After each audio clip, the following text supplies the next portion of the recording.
guest tonight is a frequent visitor here at the Late Night Show. Please welcome our good buddy, Mr. Marc Maron.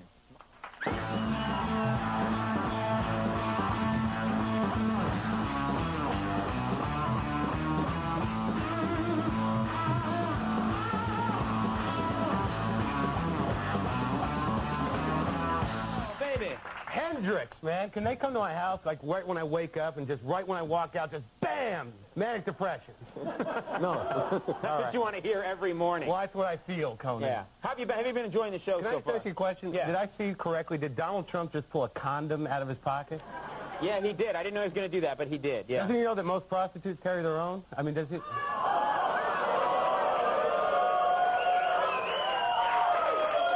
I think this will be my last television appearance. If I'm found dead in the East River tomorrow, folks, you saw me last. Yeah. He could hire like 50 people to kill you. Oh, he has a sense of humor, doesn't he? yeah, okay. Life and Heart, I understand. Someone told me, I think it was one of the guys backstage said that you quit smoking. I did. I quit smoking again. Well, here's what happens. Here's when I know it's time to quit smoking. When I wake up and I hear this sound in the morning.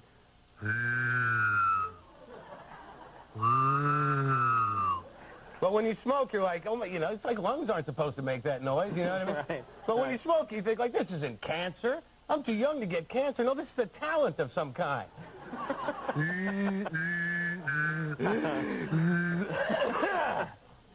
Too bad there's no Gong Show, We'll J.P. Morgan, what do you think? We'll get it back for you, but the quitting smoking, it's going all right. Well, the thing is, I've always been afraid that I'm going to end up one of those people that's sitting in Florida, you know, 70 years old, going, I still enjoy it.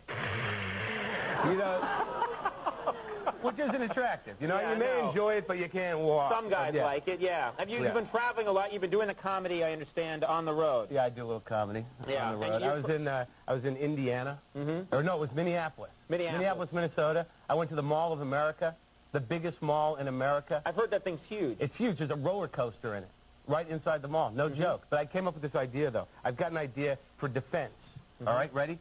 It's a concept. Okay. I think that what we should do, instead of fight wars with other countries, is we should just airlift fully functioning malls and just drop them like onto Baghdad. Just drop a fully functioning mall onto Baghdad, all right? And what you do is you just fill it with Green Berets who also know how to train people, how to work at the Gap and Orange Julius and stuff, all right? So then what happens is all the, you know, sort of, all the people of Iran, right? Is that where it is? Iraq. It's Iraq, actually. Yeah, all the people. Yeah. I know my stuff, people. All right. You really thought this idea out, haven't you? Yeah, it's really good. Yeah. Right? See, then all of them, like, they just start looking in the mall, you know, like the beginning of 2001 when the monolith comes, and they're sort of looking in, right? And then Saddam realizes that they have to have the mall functioning. And then you just get the people, you're like, hey, bombs or Spencer's gifts? You know what I mean? You make the call. You make the call. How about, you know, take off your native headgear, wear an Orange Julius hat. You know what I mean? And you think that this would work? You think this would actually end the Well, you know what's funny? I thought that joke would work. That's, I think, is the really funny thing that just happened. Well, wait, you're not worried at all about biological weapons? That's a well, fear. you know, I'm not really afraid that Saddam Hussein has biological weapons. At this point in time, I'm more worried about my neighbor. Do you understand? I mean, it's like people have full arsenals in their house. You watch the news, like you can see, like a man in Queens today had a full, they're driving a tank out of, and you're sitting there watching, going, oh my God, it's across the street from me. You know what I mean? You think people can buy a tank? Of course they can. Yeah. But they'll say, like, oh, it's just for hunting. You know what I mean?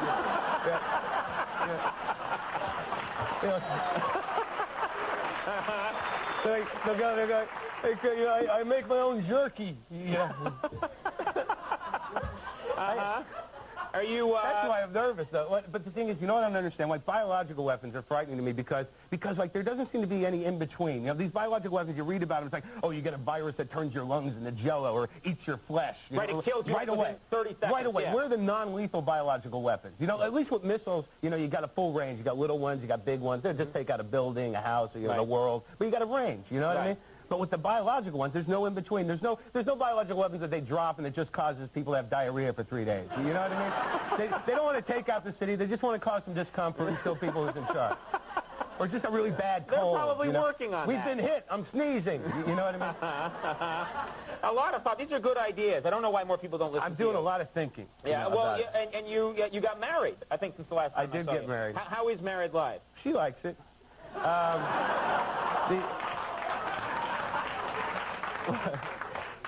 How are you? I'm fine. He's married, too. I know he knows what it's like. I know he is. I hit on his wife a couple weeks ago. Yeah, you did. I'm kidding. No, he's not. No, he's not. I didn't really hit on her. I mean, Yeah, I know. is it cool? Hey, is this a real thing? Did he really hit on your wife? He is, yeah.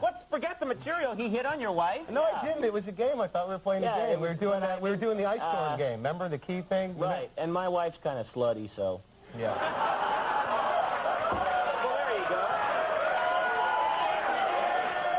You know, the nice thing is that if you, I didn't have to do anything. Yeah, the nice thing is if you probe deep enough, there's a happy ending to any story there. I think we're going to need a psychiatrist in the room to go any deeper We got the with couch. this, We got it worked out. But here's the thing. Back to your married life, you likey, you know likey. No, I like it. But you know what's weird? I've lived with her for a long time, but I just started to realize this odd thing. I don't want to be one of those comics that's always going, well, my wife, I tell you. But all right. But the thing is, like, I don't know if it's all women or just her. When she wakes up, before she goes to work, for some reason, she has to try on everything she has. Not just one thing or two things, everything, all right? Right there before she goes up. So I'm still sleeping. And what ultimately happens is I'm sort of nodding in and out while she's throwing things. Like I'm sweeping, and I'll hear a hanger click, and I'll wake up, and I'll just wake up 2 or 3 times, and she'll be wearing, like, different outfits every time. Right. So I'm not sure whether she's just getting ready for work or I've slipped into a coma. And she hasn't told me about it. You know what I mean? Like, she's just sitting there letting me fester, like, oh, my God, I can't move. But usually she's just getting ready for work. Yeah, that's usually the case. That's Only usually one the coma case. once. And That's the fashion show. Yeah, that is. So what you need to do is every time she comes out, just go, ooh. I'm sleeping. No, here's what I do. I go, no, that one's fine. Can you go? Get out. You're real romantic. Well, what about your honeymoon? Speaking of romance, did you finally have a honeymoon? Yeah, I went to Spain. I went to Barcelona, Spain. Oh, that's supposed to be nice. Yeah, but a weird thing happened in Barcelona. It has nothing to do with my wife. I went to the aquarium because I like looking at fish. Mm-hmm. I do. I don't know why. I'll go to fish stores just to look at them until the guy goes, get out. You're not buying anything. Poking them and stuff. But I went to the aquarium. All right, this is weird. I get to the aquarium in Barcelona, right, and Ice-T, the rapper, is like going in front of us. It's him and his wife and a kid and another couple. Mm-hmm. And it's like, I don't know what he's doing in Spain, but he's walking in front of us. So I'm walking behind Ice-T, and we're going through the exhibits, okay? Mm-hmm. And for some reason, at each tank, he would read the description of the tank. And I guess the moral of this story, once I get into it, is that it's not what you say, it's how you say it. Right. Because I'd be standing right behind him, and he'd be reading it, and he'd go, Coastal Marsh Community. And I don't know, just the way he said community, I'm looking in the tank for social injustice, you know what I mean? Like, you know, oh, the mackerel are keeping the guppies down, man. You know, and then like, the next tank, we're sitting there at the next tank, and I'm dying. I think it's the greatest thing in the world. Right? He goes, look at that big-ass crab.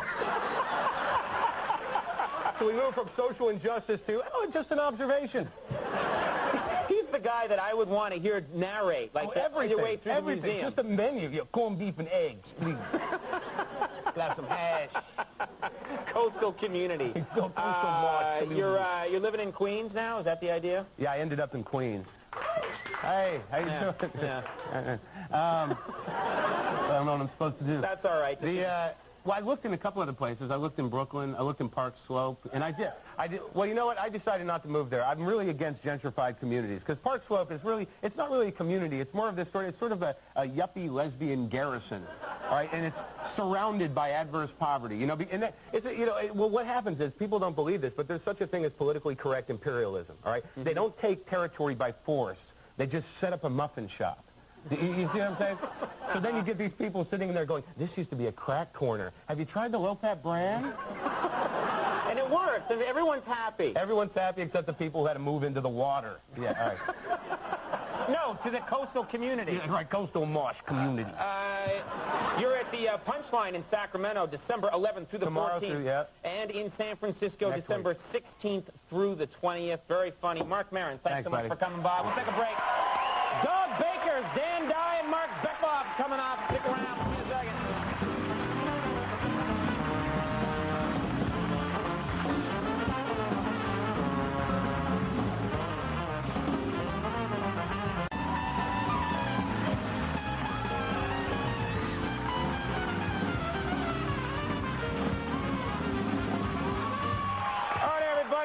And guess what? You got to watch tomorrow night's show. We're going to have a great one. Helen Hunt is going to be with us tomorrow night. Also, that's right, actor Fisher Stevens and very funny comedian Todd Barry. So check out that show. We'll be right back with the Dog Bakers, Dan Dye and Mark Beckloff. We'll see you in a second. Dog